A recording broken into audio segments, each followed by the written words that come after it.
powerful family dynasty who took his land and ran his muffler shop out of business. What's In this back about? revenge, the welder fortified a bulldozer into a homemade tank and set out to destroy the small town that took everything from him, resulting in a response from the Army National Guard and an Apache helicopter.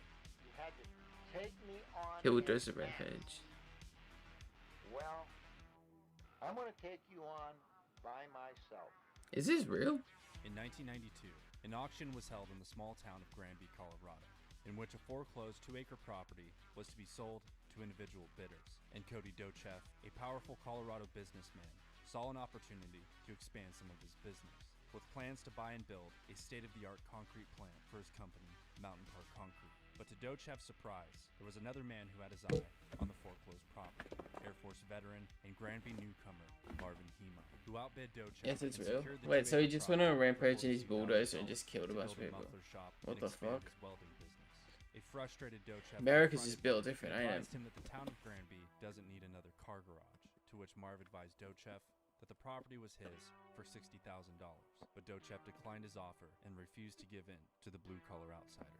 Marv left the auction with no idea what Wait, was nobody happening. died. The outsider had Oh wait, entered did he into just a like fuck female up his business land, or he's with one like of Granby's most prominent and powerful like families, his and the Dochevs warehouse or certainly something? never let him forget.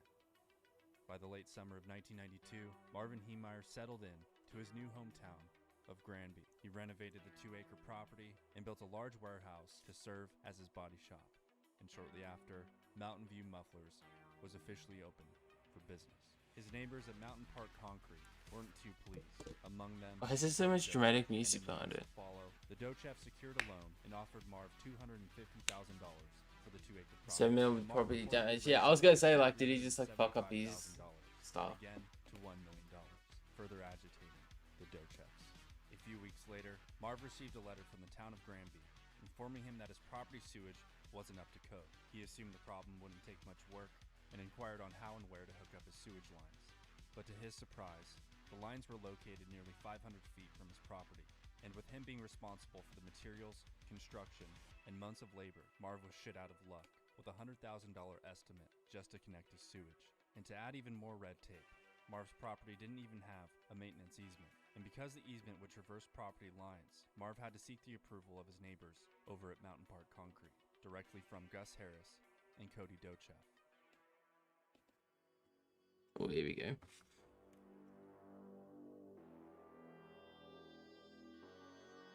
Why does this sound like the Marv went music straight that to I the use in my Florida Sewer background? District, run by another Granby family dynasty, Ron Thompson.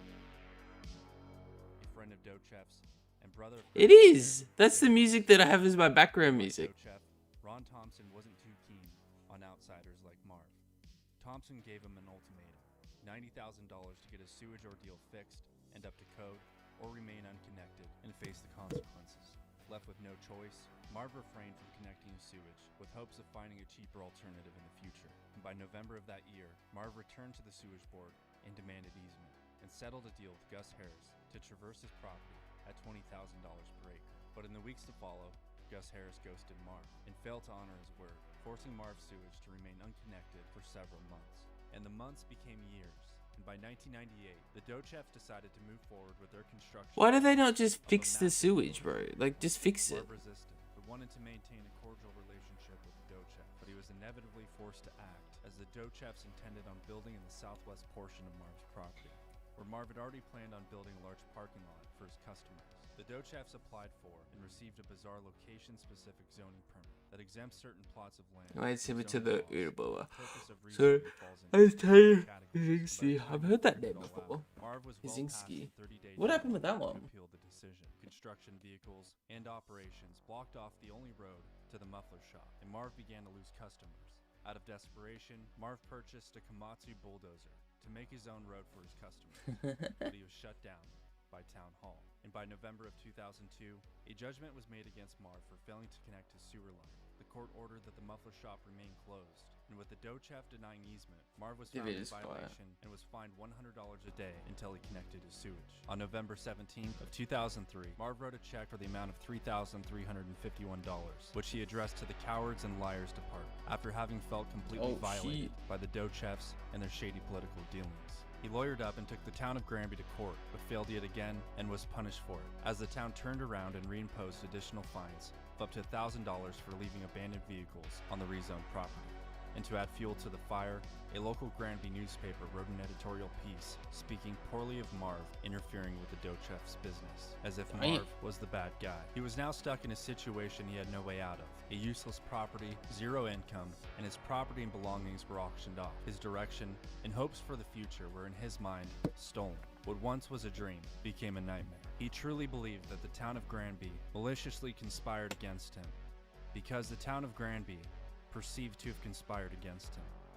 And that's what officials in Granby will never understand, whether or not they had malicious intent. If you carry the tools to break a man and present yourself as the villain, perception is reality. And in April of 2004, in Marv Heemeyer's reality, revenge trumped forgiveness, Yeah, I'm as probably he gonna end fortified stream very soon half-inch anyway. steel plates insulated with concrete on the bulldozer. Oh, damn ad, bro.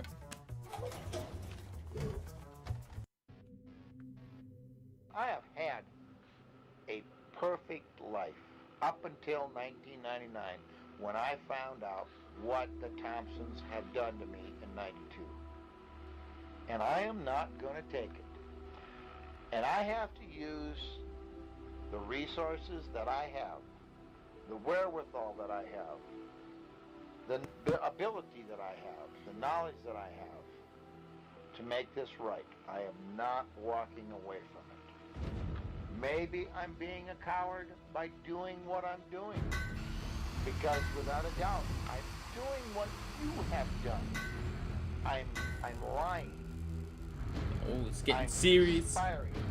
I'm keeping things secret. Better, alright, better volume, sweet. He lived in a forest, And it's going to people happen. cut his forest down so he If blew I shit would- up. Yeah, right, fair enough. Had a family. An eye for an eye, as they things say. may have gone different. It still is illegal, but like... But God built me for this job. You had to take me on en masse. Bro, they're making it so dramatic, what the hell? Well, Fuck. I'm Oh going my to take crikey, you on man. by myself. Man, he's just gonna pull up and wreak havoc.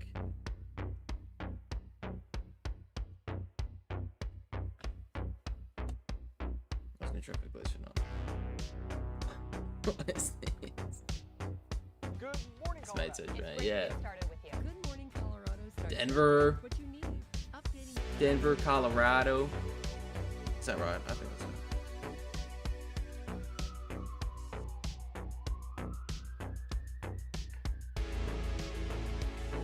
Luann, can you take us through it chronologically so people get a sense? I know it all started about 3 o'clock this afternoon. Where did he begin? Do you know? Marv took the dozer straight through the Mountain Park concrete plant. His arch nemesis Cody Docheff tried to stop the onslaught by ramming Marv's killdozer with a wheel tractor scraper, but retreated once Marv opened fire through one of 3 gun ports Oh, installed. bro in the had a bulldozer. gun?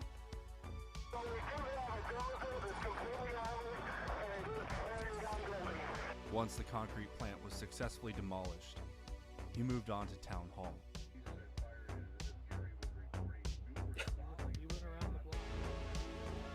Next, he destroyed the Granby newspaper office that slandered his name.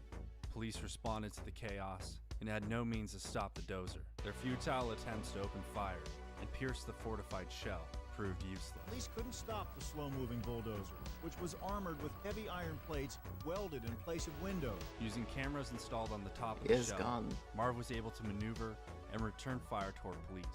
Officer What Glenn the Traynor fuck? of Man, the he Granby Police thought, he Department fully rushed the thought it dozer out. and climbed atop the shell in an attempt to find an opening, but to his surprise, the entire shell was welded shut as one fixed piece. Marv Heemeyer had no way out and purposefully lowered the shell over himself to commit to his plans, sealing himself inside.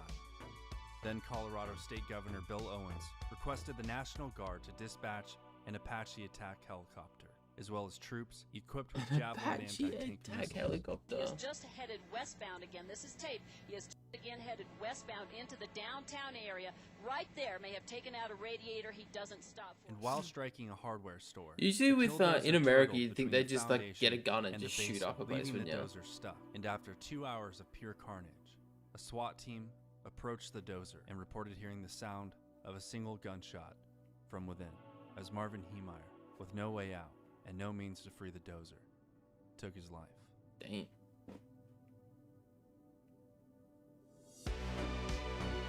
As if he wouldn't stay, like, why would he do that when he could have just like watched their whole, like, the struggle they hours had of to go trial, through after he just fucked authorities were everything able up. to break open the shell using an oxyacetylene cutting torch and recovered Marvin Heemeyer's body at approximately 2 a.m. 2 a.m. Damn.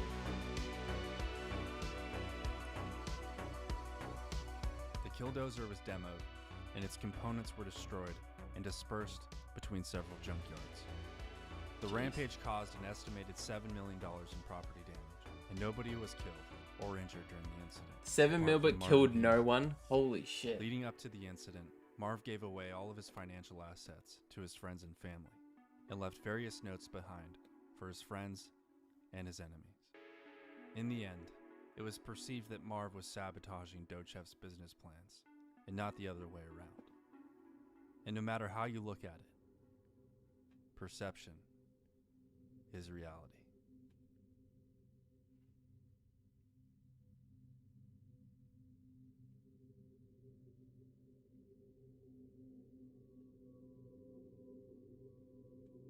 The fuck?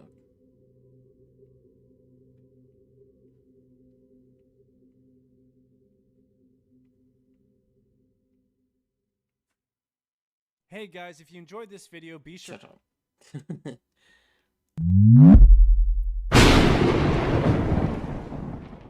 Yeah, bro. It just sounded like he got to a point where he's like, fuck it. Nah, I've been fucked around too much in my life. I'm gonna fuck everyone else's life up. Damn, man. That was crazy. Bro went on a $7 million rampage and just destroyed. That's crazy. That's I rated that, bro. Rated it. Definitely worth watching.